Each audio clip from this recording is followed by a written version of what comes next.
Video തുടങ്ങുന്നതിന് മുമ്പ് സ്റ്റാർബക്സിൻ്റെ ഒരു ലൈവ് ടെസ്റ്റിംഗ് കാണിച്ചു തരാം. സ്റ്റാർബക്സിൻ്റെ ഒരു സ്റ്റാറ്റിക് പേജിലോട്ട് ഞാൻ 2 റിക്വസ്റ്റ് അയക്കുകയാണ്. ഒരു പോസ്റ്റ് റിക്വസ്റ്റും ഒരു ഗെറ്റ് റിക്വസ്റ്റും ഒരൊറ്റ റിക്വസ്റ്റ് ആയിട്ട് അയക്കുക. സോ പൊതുവേ ഉള്ള കേസിൽ എനിക്ക് ഒറ്റ റെസ്പോൺസ് തിരിച്ചു തരാവുള്ളൂ. ബട്ട് ഇവിടെ 2 റെസ്പോൺസ് ആയിട്ട് തന്നു. ഇതൊരു ബഗ്ഗാണോ? ഇനി ബഗ് ആണെങ്കിൽ ഇത് എന്ത് ടൈപ്പ് ബഗ്ഗാണ്? സോ നമുക്ക് ഇന്നത്തെ വീഡിയോ തുടങ്ങാം.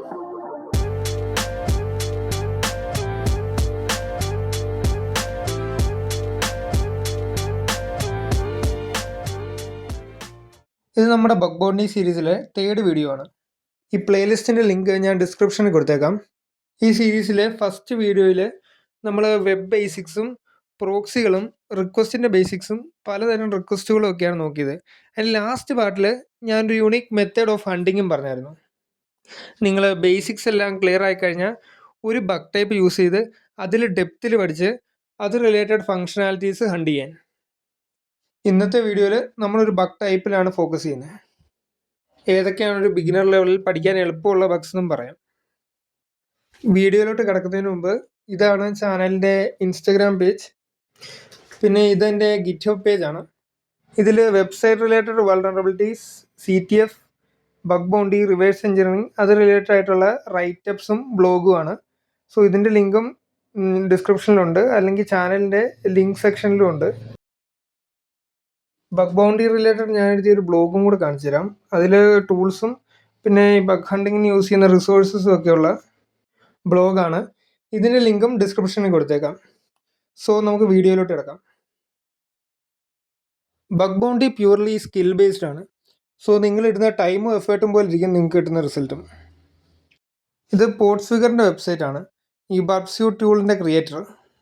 ഇതിൽ എല്ലാ തരം ബഗ് ക്ലാസ്സും ഉണ്ട്, അതൊക്കെ ചെയ്യാനുള്ള ലാബുകളും ഉണ്ട്. സോ പ്രാക്ടിക്കലായിട്ടുള്ള നോളജ് കുറേ കിട്ടും.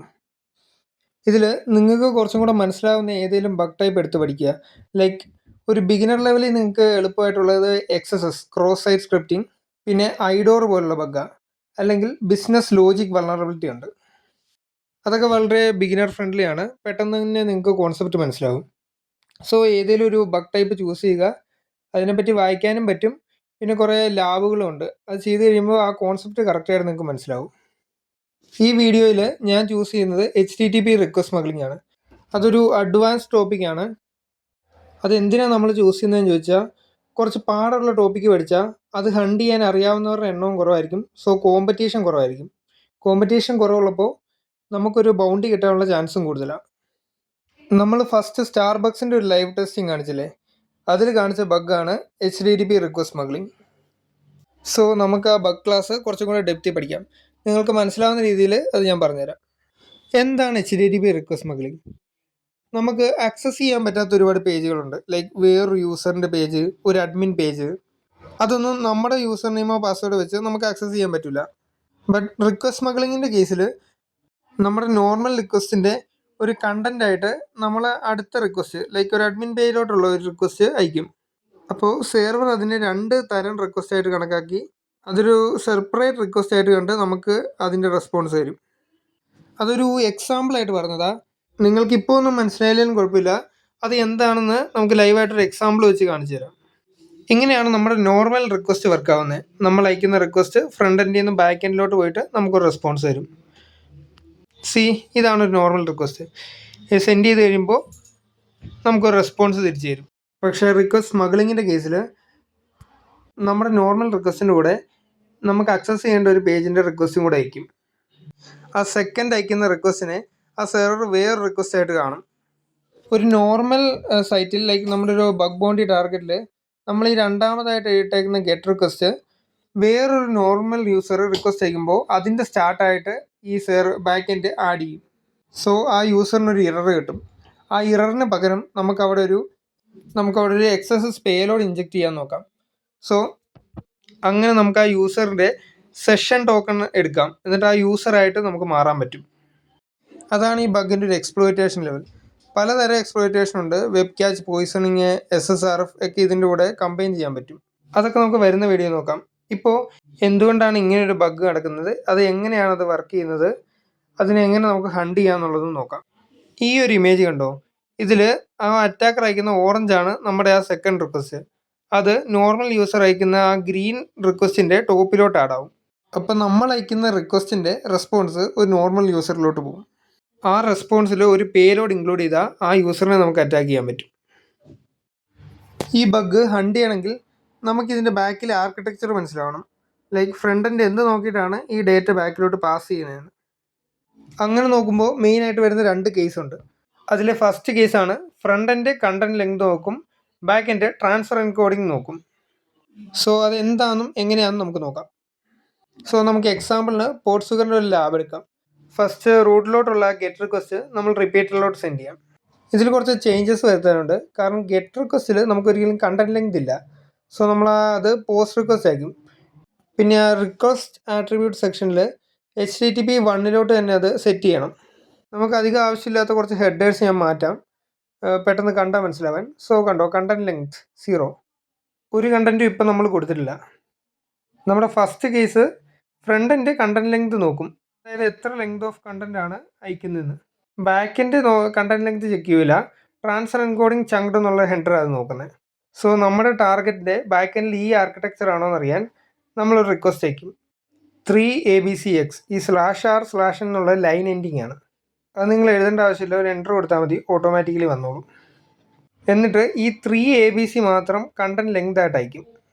അതുകൊണ്ട് ഫ്രണ്ട് എൻഡ് ആ എക്സിനെ ഡ്രോപ്പ് ചെയ്യും, കാരണം കണ്ടന്റ് ലെങ്ത് 6 അല്ലേ പറഞ്ഞിട്ടുള്ളൂ. അപ്പോൾ 3abc മാത്രം ബാക്ക് എൻഡിലോട്ട് അയക്കും. But back end transfer encoding നോക്കുന്നുണ്ട്, ചങ്ക്ഡ് ആയിട്ട് ആ ഡേറ്റ വരുന്നതെന്ന് ഓർത്ത് വെയിറ്റ് ചെയ്യും വേറെ റെസ്പോൺസ് വരാൻ. അങ്ങനെ വെയിറ്റ് ചെയ്ത് നമുക്ക് എന്തായിരിക്കും റെസ്പോൺസ് കിട്ടുന്നത്? ഒരു ടൈം ഔട്ട് ആയിരിക്കും. അപ്പോൾ നമുക്ക് മനസ്സിലാവും ബാക്ക് എൻഡ് CLTE യൂസ് ചെയ്യുന്നത്. സോ നമുക്ക് ലൈവായിട്ട് ഒരു എക്സാമ്പിൾ വെച്ച് നോക്കാം. ആ 3യും ABC ഞാൻ സെലക്ട് ചെയ്യാം. ആ സെലക്റ്റഡ് ടെക്സ്റ്റ് സെക്ഷനിൽ കണ്ടോ 6 എഴുതിയേക്കുന്നത്? അതാണ് നമ്മൾ കണ്ടന്റ് ലെങ്ത് ആയിട്ട് അയക്കുന്നത്. നമ്മൾ തന്നെ കണ്ടന്റ് ലെങ്ത് മാനിപ്പുലേറ്റ് ചെയ്യണമെങ്കിൽ അപ്ഡേറ്റ് കണ്ടന്റ് ലെങ്ത് എന്നുള്ള സെക്ഷൻ അൺചെക്ക് ചെയ്തിടണം. ആ ടോപ്പിലെ സെറ്റിംഗ് സെക്ഷനിലുണ്ട്. ട്രാൻസ്ഫർ എൻകോഡിങ് ചങ്ക് എന്നുള്ള ഹെഡറും കൂടി ഇട്ടിട്ട് സെൻഡ് ചെയ്യാം. സോ നമുക്കൊരു ടൈം ഔട്ട് കിട്ടുവാണെങ്കിൽ നമ്മൾ ഫസ്റ്റ് അയക്കുന്ന ഫ്രണ്ട് എൻഡ് കണ്ടന്റ് ലെങ്തും ബാക്ക് എൻഡ് ട്രാൻസ്ഫർ എൻകോഡിങ്ങുമാണ് നോക്കുന്നത്. സോ അത് തന്നെയാണ് കേസ്. ഇനി നമുക്ക് സബ്സ്ക്രൈബ് എന്നുള്ള ആ ടെക്സ്റ്റ് ഒന്ന് സ്മഗിൾ ചെയ്ത് നോക്കാം. ആ റിക്വസ്റ്റിൽ ഒരു 0 ഉണ്ടോ? അതെന്താണെന്ന് വെച്ചാൽ ബാക്ക് എൻഡിൽ ട്രാൻസ്ഫർ എൻകോഡിങ് ആണെങ്കിൽ 0 എന്ന് വെച്ചാൽ ട്രാൻസ്ഫർ എൻകോഡിങ്ങിൽ ടെർമിനേറ്റിംഗ് ആയിട്ട് കാണുന്നത്, അതായത് ഒരു റിക്വസ്റ്റ് അവസാനിക്കുന്നതായിട്ട്. അപ്പോൾ നമ്മൾ സബ്സ്ക്രൈബ് എന്ന് എഴുതിയേക്കുന്ന ആ ടെക്സ്റ്റ് അടുത്ത റിക്വസ്റ്റിൻ്റെ സ്റ്റാർട്ടിങ്ങിലോട്ട് ഇടും. നമുക്ക് ഈ റിക്വസ്റ്റ് ഒന്ന് അയച്ചു നോക്കാം. ഫസ്റ്റ് നമ്മൾ അയച്ചപ്പോൾ ഒരു 200 റെസ്പോൺസ് കിട്ടി. ഇനി അടുത്ത ഒരു നോർമൽ യൂസർ റിക്വസ്റ്റ് അയക്കുന്ന പോലെ നമ്മളൊരു റിക്വസ്റ്റ് സെൻഡ് ചെയ്യും. അപ്പോൾ എന്ത് നടക്കും? നമ്മുടെ ഈ ടെർമിനേറ്റിംഗ് ആയിട്ടുള്ള 0യ്ക്ക് താഴെ കൊടുത്തേക്കുന്ന ആ ടെക്സ്റ്റ് അടുത്ത റിക്വസ്റ്റിൻ്റെ ടോപ്പിലോട്ട് ആഡ് ആവും. കണ്ടോ, unrecognised method subscribe post. So നമ്മൾ സക്സസ്ഫുള്ളി ഒരു റിക്വസ്റ്റ് സ്മഗിൾ ചെയ്തു. ഇനി നമുക്ക് വരുന്ന വീഡിയോയിൽ ഇതിൻ്റെ ലൈവായിട്ടുള്ള ടാർഗറ്റ്സിലെ എക്സ്പ്ലോയിറ്റേഷൻ കാണിച്ചു തരാം. അപ്പോൾ നിങ്ങൾക്ക് കുറച്ചും കൂടെ മനസ്സിലാവും. ഈ ഒരു എക്സാമ്പിൾ നോക്കിയേ. ഞാനൊരു നോർമൽ ഗെറ്റ് റിക്വസ്റ്റ് റിപ്പീറ്ററിലോട്ട് അയക്കാം. ഇതിൻ്റെ ടോപ്പ് സെക്ഷൻ കണ്ടോ, ഒരു get request to /route. So ഇവിടെ എന്താ നടക്കാൻ പോകുന്നതെന്ന് വെച്ചാൽ നമ്മൾ അയക്കുന്ന ആ സെക്കൻഡ് റിക്വസ്റ്റ്, അതായത് 0യ്ക്ക് ശേഷം അയക്കുന്ന റിക്വസ്റ്റിൻ്റെ ബാക്കിയായിട്ട് ഈ റിക്വസ്റ്റ് ആഡ് ആവും, ദേ ഇങ്ങനെ. സോ ആ സെർവർ ഇതിനെ ഇങ്ങനെ കാണും, എന്നിട്ടൊരു ഇറർ തിരിച്ചയക്കും, കാരണം ഇങ്ങനെ ഒരു റിക്വസ്റ്റ് ഇല്ല. സോ അറ്റാക്കർ അയക്കുന്ന റിക്വസ്റ്റിന് നോർമൽ റെസ്പോൺസും കിട്ടും, ഒരു നോർമൽ യൂസർ അയക്കുന്ന റെസ്പോൺസിന് ഒരു 404 കിട്ടും. സോ എന്താണ്, ഒരു നോർമൽ യൂസറിന് വേണ്ടൊരു സമയത്ത് ഒരു അക്കൗണ്ട് ആക്സസ് ചെയ്യാൻ പറ്റില്ല. ഇനി നമുക്ക് സെക്കൻഡ് കേസ് നോക്കാം. ഫ്രണ്ട് എൻഡ് ട്രാൻസ്ഫർ എൻകോഡിങ് ചങ്ക്ഡ് നോക്കും, പിന്നെ ബാക്ക് എൻഡ് കണ്ടന്റ് ലെങ്ത് നോക്കും. ഇതിനും നമ്മളൊരു ഗെറ്റ് റിക്വസ്റ്റിൽ നേരത്തെ ചെയ്ത അതേ ചേഞ്ചസ് ചെയ്യും.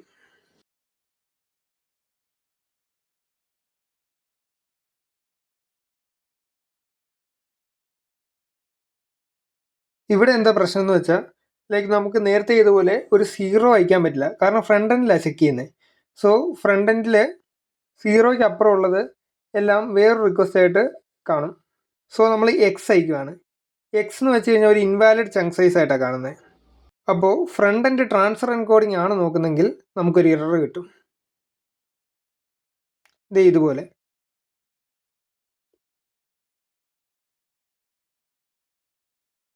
So front end transfer encoding ആണെന്ന് നമുക്ക് മനസ്സിലായി. ഇനി ബാക്ക് എൻഡ് ട്രാൻസ്ഫർ എൻകോഡിംഗ് തന്നെയാണോ അതോ കണ്ടന്റ് ലെങ്ത് ആണോ നമുക്ക് നോക്കണം. അതിന് നമ്മൾ പുതിയൊരു റിക്വസ്റ്റ് ക്രിയേറ്റ് ചെയ്തു, ഒരു 0യും Xഉം ഉള്ള റിക്വസ്റ്റ്. കണ്ടന്റ് ലെങ്തിൽ ഇത് രണ്ടും ഇൻക്ലൂഡ് ആവും. ബട്ട് നമ്മുടെ ഫ്രണ്ട് എൻഡ് എന്താ ട്രാൻസ്ഫർ എൻകോഡിംഗ് ആണ് യൂസ് ചെയ്യുന്നത്. സോ 0യ്ക്ക് അപ്പുറം വരുന്ന എല്ലാ റിക്വസ്റ്റും ഡ്രോപ്പ് ചെയ്യും. പക്ഷേ കണ്ടന്റ് ലെങ്തിൽ ആ Xഉം ഇൻക്ലൂഡഡ് ആണ്. So back end content length ആണ് നോക്കുന്നെങ്കിൽ അത്രയും കണ്ടന്റ് വരാൻ വേണ്ടി അത് വെയിറ്റ് ചെയ്യും. അപ്പോൾ നമുക്കൊരു ടൈം ഔട്ട് കിട്ടും. അപ്പോൾ നമുക്ക് മനസ്സിലാവും back end content length check ചെയ്യുന്നത്. സോ ഇതിൻ്റെ ആർക്കിടെക്ചർ TCL ആണെന്ന് അങ്ങനെ കണ്ടുപിടിക്കാം. ഈ വീഡിയോയിൽ നമ്മുടെ ടാർഗറ്റിൽ ഇതെങ്ങനെ കണ്ടുപിടിക്കാമെന്നാണ് പഠിച്ചത്. ഇനി അടുത്ത വീഡിയോയിൽ നമ്മൾ ഇതിൻ്റെ എക്സ്പ്ലോയിറ്റേഷനും ഇതിൻ്റെ കുറച്ചും കൂടെ അഡ്വാൻസ്ഡ് ആയിട്ട് കുറച്ചും കൂടെ ഡെപ്തിൽ ഇതേ കോൺസെപ്റ്റ് പഠിക്കും. ഇനി നിങ്ങൾക്ക് ഈ ബഗ് ടൈപ്പ് മനസ്സിലാവുന്നുണ്ടെങ്കിൽ വേറെ ഏതെങ്കിലും ബഗ് ടൈപ്പ് ചൂസ് ചെയ്യുക. ഇപ്പോൾ ഐഡോർ, ബിസിനസ് ലോജിക്കൊക്കെ ഇതിലും എളുപ്പമാണ്. പക്ഷേ എന്ത് പഠിച്ചാലും പ്രോപ്പറായിട്ട് നല്ല ഡെപ്തി പഠിക്കുക. ഈ പോർട്സ്വിഗറിൻ്റെ എല്ലാ ലാബും ചെയ്താൽ തന്നെ ആ കോൺസെപ്റ്റ് കറക്റ്റായിട്ട് നിങ്ങൾക്ക് മനസ്സിലാവും. സോ എൻ്റെ കണ്ടൻറ്റ് ഇഷ്ടമാണെങ്കിൽ ഫോളോ ചെയ്യുക, സബ്സ്ക്രൈബ് ചെയ്യുക, നമ്മുടെ ഈ സീരീസിലെ ഫുൾ വീഡിയോസും കാണുക. എന്തെങ്കിലും സജഷൻ ഉണ്ടെങ്കിൽ കമൻറ്റ് ചെയ്യുക.